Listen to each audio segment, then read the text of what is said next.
Hi friends, welcome to சூரியஸ் kitchen. இன்னைக்கு வீடியோவில் வெறும் ரெண்டு பொருள் வச்சு நல்ல சாஃப்டான நல்ல டேஸ்டியான ஒரு சூப்பரான பர்ஃபி எப்படி பண்ணதாங்க பார்க்க போகிறோம்.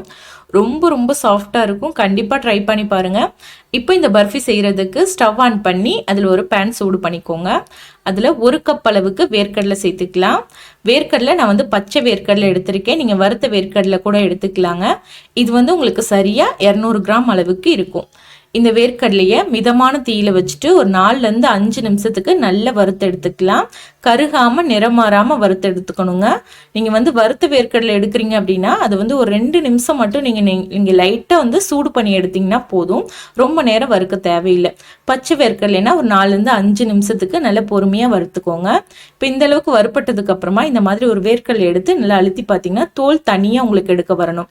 இந்த அளவுக்கு வறுப்பட்டதுக்கு அப்புறமா இதை அப்படியே எடுத்து நம்ம ஒரு கிளாத்ல போட்டுக்கலாம்.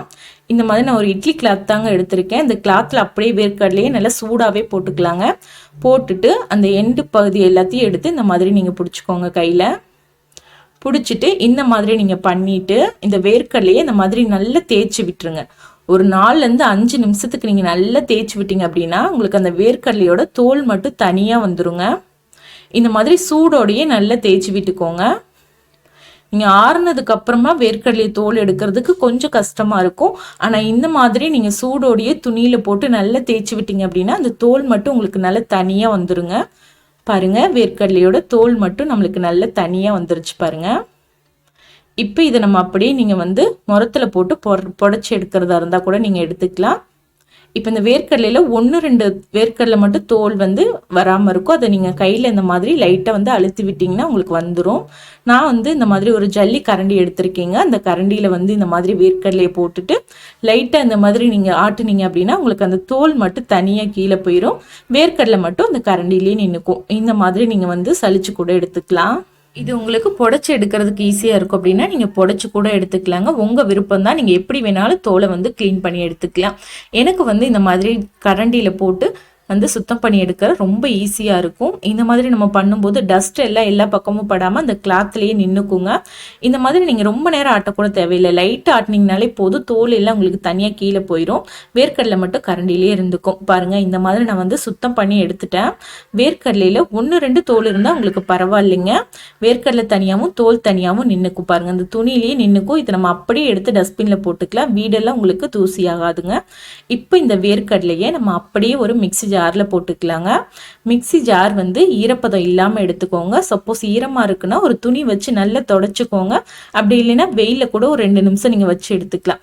இப்போ வேர்க்கடலையை போட்டுட்டு இது கூடவே ஒரு 3 ஏலக்காய் சேர்த்துக்கலாம். வாசனைக்காக சேர்க்குறேன். நீங்கள் ஏலக்காய் சேர்க்காம கூட நீங்கள் செய்யலாங்க. இப்போ இதை நம்ம அரைச்சி எடுத்துக்கலாம். பல்ஸ் மோடில் விட்டு இந்த மாதிரி பவுடர் ஃபார்மில் அரைச்சி எடுத்துக்கோங்க. நீங்கள் ஒரே தான் அரைக்கக்கூடாது. ஒரே தான் அரைக்கும் போது உங்களுக்கு வேர்க்கடலையில் எண்ணெய் விட்டு உங்களுக்கு கெட்டி ஆயிரும். இந்த மாதிரி பவுடர் ஃபார்மில் கிடைக்காது. ஸோ விட்டு பல்ஸ் மோடில் அரைச்சிங்கன்னா உங்களுக்கு இந்த மாதிரி பவுடர் ஃபார்மில் கிடைக்கும். இப்போ அடுத்ததான் நான் ஒரு பேப்பர் எடுத்திருக்கேங்க. நார்மலாக வீட்டில் இருக்க நோட்டில் இருந்து தாங்க நான் பேப்பர் எடுத்திருக்கேன். நடுப்பக்கத்துலேருந்து எடுத்திருக்கேன். ஸோ அது உங்களுக்கு கொஞ்சம் பெருசாக இருக்கும் பேப்பரு. இந்த பேப்பரில் நம்ம ஃபுல்லாக எண்ணெய் தடவி விட்டுடலாம். குக்கிங் ஆயிலே நான் கொஞ்சமாக இந்த மாதிரி பஞ்சில் தொட்டு எல்லா பக்கமும் படுறது மாதிரி நல்லா இந்த மாதிரி தேய்ச்சி விட்டுக்கோங்க. எங்கள் வீட்டில் பட்டர் பேப்பர் நீங்கள் ஏற்கனவே வச்சுருக்கீங்க அப்படின்னா அதவே நீங்கள் எடுத்துக்கலாம் கட் பண்ணி.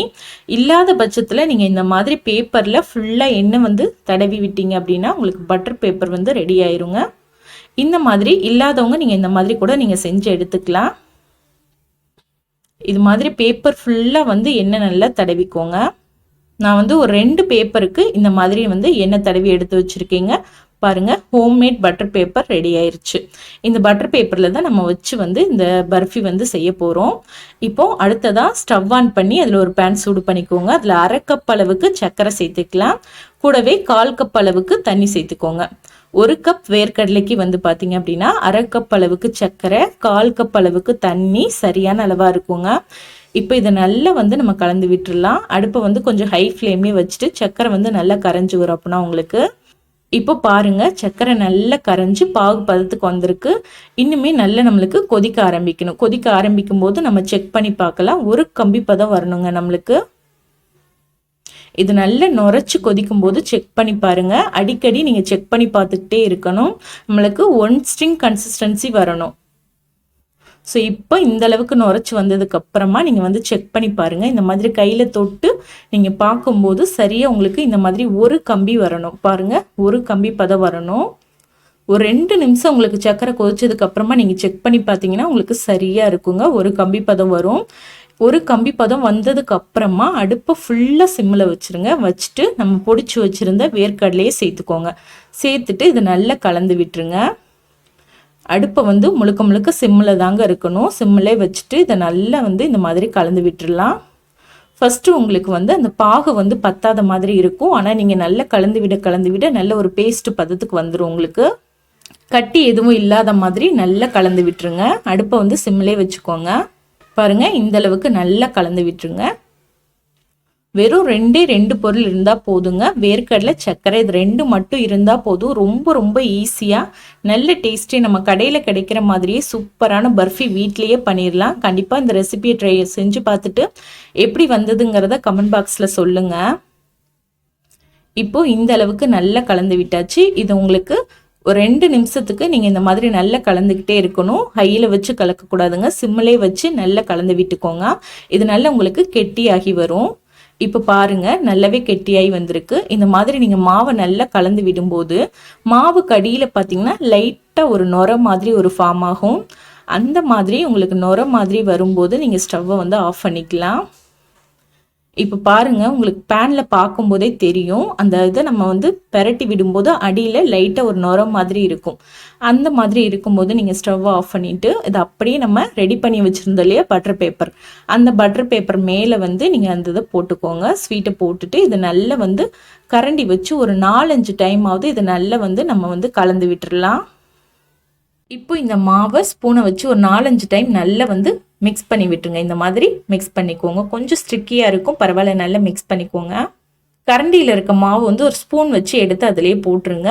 அதுக்கப்புறமா பட்டர் பேப்பர் வச்சு நல்லா இதை நம்ம இந்த மாதிரி மடித்து விட்டு நல்லா பிசைஞ்சுக்கலாம். இது நல்லா உங்களுக்கு பிசைய சப்பாத்தி மாவு பதத்துக்கு வருங்க. நல்ல சூடாக இருக்குங்க. அதனால் நீங்கள் கை வச்சு பிசையக்கூடாது. இந்த மாதிரி பட்டர் பேப்பரே வச்சு நல்லா அது மேலே மடித்து விட்டு நல்லா பிசைஞ்சு விடுங்க. ஃபஸ்ட்டு கொஞ்சம் உங்களுக்கு ஸ்டிக்கியாக இருக்க மாதிரி இருக்கும்.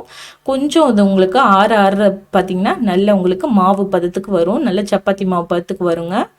இந்த மாதிரி ஒரு 5-6 டைமாவது நல்லா பிசைஞ்சுக்கோங்க. பாருங்கள், இந்த அளவுக்கு நல்லா நீங்கள் பிசைஞ்சதுக்கு அப்புறமா இந்த மாவை நீங்கள் அப்படியே எடுத்து இன்னொரு பட்டர் பேப்பருக்கு மாற்றிக்கோங்க.